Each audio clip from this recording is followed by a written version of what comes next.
Somebody made a Chris Kunzler deranged hit piece. This is Chris Kunzler. He's the Ethan Klein guy. And apparently Ethan Klein is terrified of him. This is a premium slop. Let's check it out. Welcome back to episode number 16 of the Good Luck SlopTube series. Congrats on finding this channel. You just doubled your aura. In this video, we're going to be talking about the unfortunately but appropriately named Chris Kunzler, who's a British YouTuber, and tier 2 Hasan simp, second to only Taylor Lorenz. More specifically, we're going to be taking a look at a video made about Chris Kunzler by Princess Bird Grasshopper and some of the responses that she received as a result. Starting with a longtime fan of the series, Papa Gut, who was a bit more critical of the video than I think Queen Bee had hoped. Based on my limited knowledge of Chris, I find it hard to believe he's concerned about Palestinian existence. I feel like this is one of those moments where you should have a little more than a limited knowledge of somebody. British society enjoy the killing of people that they deem as others. Imagine feeling so guilty that you have to dedicate your entire career to proving you're not one of those white British people. I don't think that's a reasonable criticism. This video is just missing the mark for me. Chris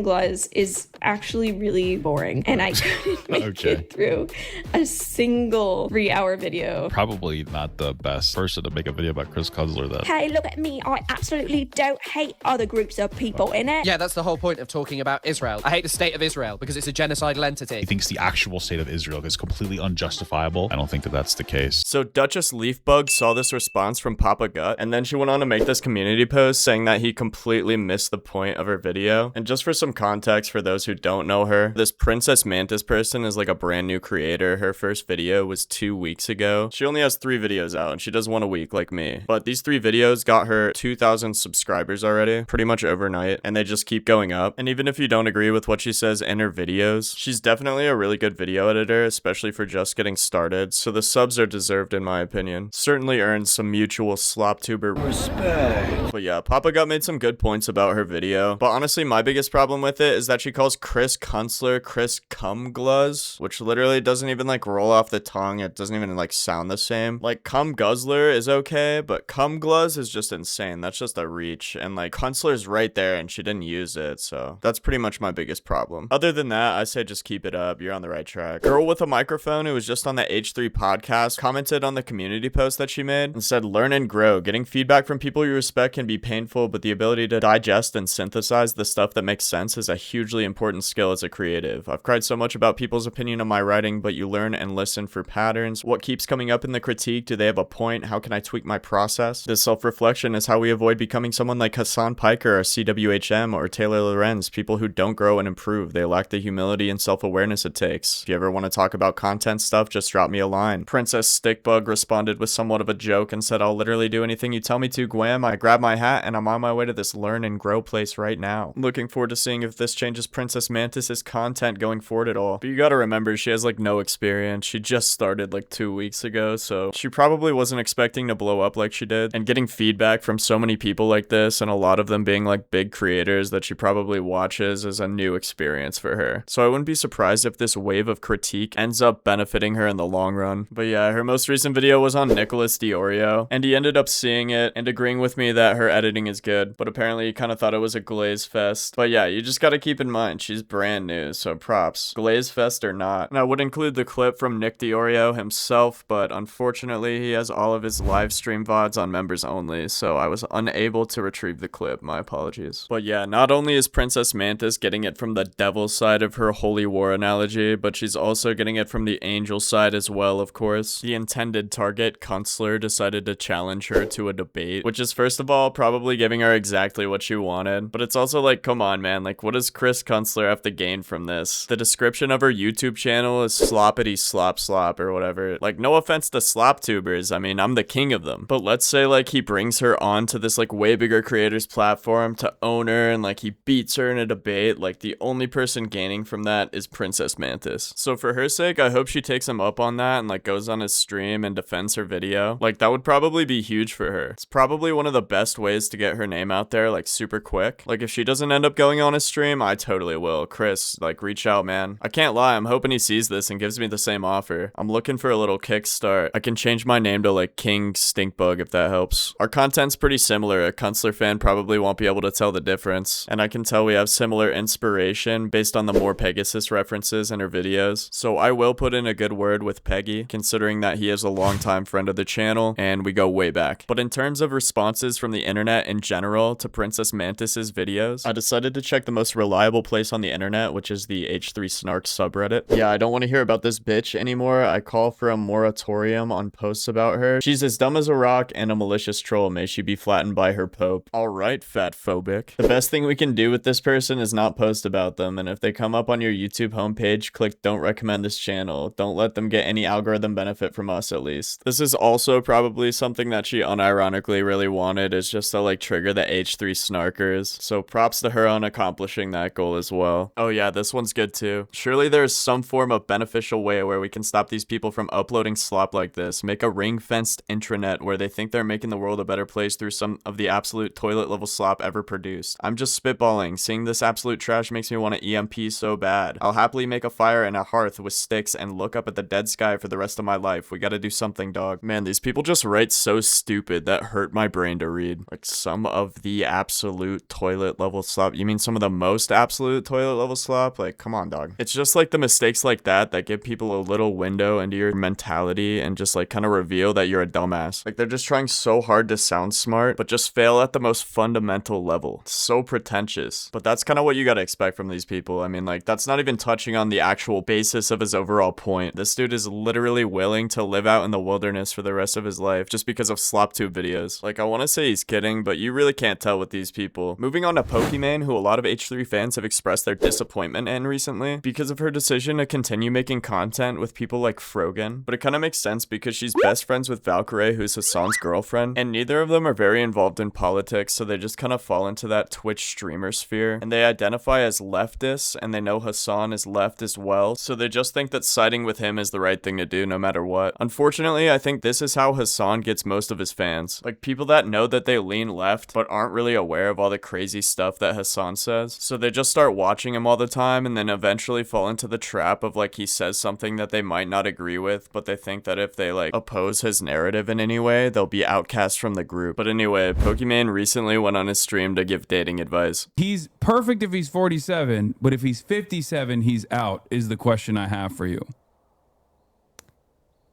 I don't think it matters. It's more so that he's a liar.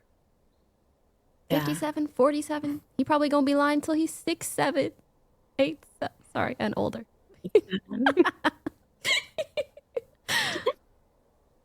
Yeah. Like, age is something for her to decide when she meets a person at whatever age, right? The thing is, I feel like that's straight out the window now. No, for sure. It's ridiculous. It's so ridiculous that like maybe there's a mistake somewhere. I don't know. Like on his passport? Oh, what I wanted to do, like to confront him, is like have like a therapist between us, you know?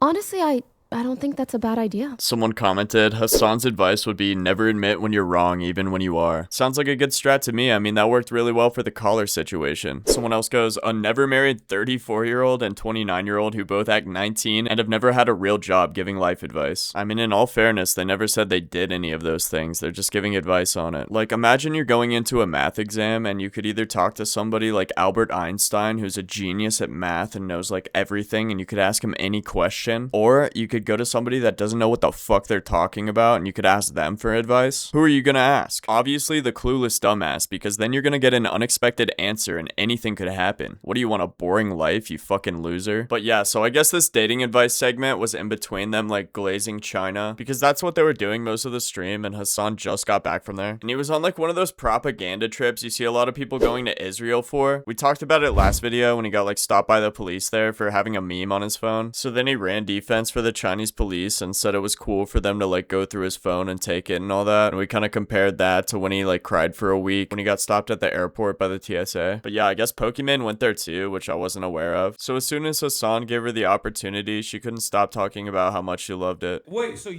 what did you think of China? Because you went twice, right? Freaking love it. Yeah, but you got food poisoning the first time. I'm in a very Chinese phase of my life right now. Like, I really, really love it. I find it so interesting because in terms of content, fashion, tech, sometimes they're just a little bit further ahead. Totally. Way, baby. Yeah, I did this like photo shoot. I went to certain stores, all this stuff that I'm like, this is what's going to be popular in America in 5 to 10 years. Right. Oh, yeah. And I got to showcase that to some of my audience, which was so fun. That's so I feel awesome. like even for work, it's really good, which is why I really want to go back. Do you have a specific example, maybe tech-wise, that you're like, this thing just blew my mind? I do. I don't know if it'll translate as well to a guy. We'll see. But I mean, I'm sure you've heard of like Instagram boyfriends. Please walk me through it. Well, usually if a girl really likes to take Instagram photos, they'll train their boyfriend to be really good at knowing at the angle? good Instagram angles. Well, there's kind of an art to taking a nice aesthetic IG photo. Right. Not just a person's angles, but like typically what's trendy, what looks good, a little bit moodier, how to make someone look cute and petite, poses, all this stuff. There are girls that you can hire who are trained at just being good at that. Wow. And specifically on like your like taking phone photos, and you just hire them for an hour or two. They take the most fire photos of you, hand them off, some digis, and just dip. Wow, what an advanced society. They have photographers. Yeah, we really got to catch up over here in the US. Like, what the hell are we doing, guys? They have a person for everything. Wow. Yeah, it's really it's really impressive. Like when you're traveling, you can literally hire a person off. Every app is interconnected. Yes. You have to get Alipay and WeChat.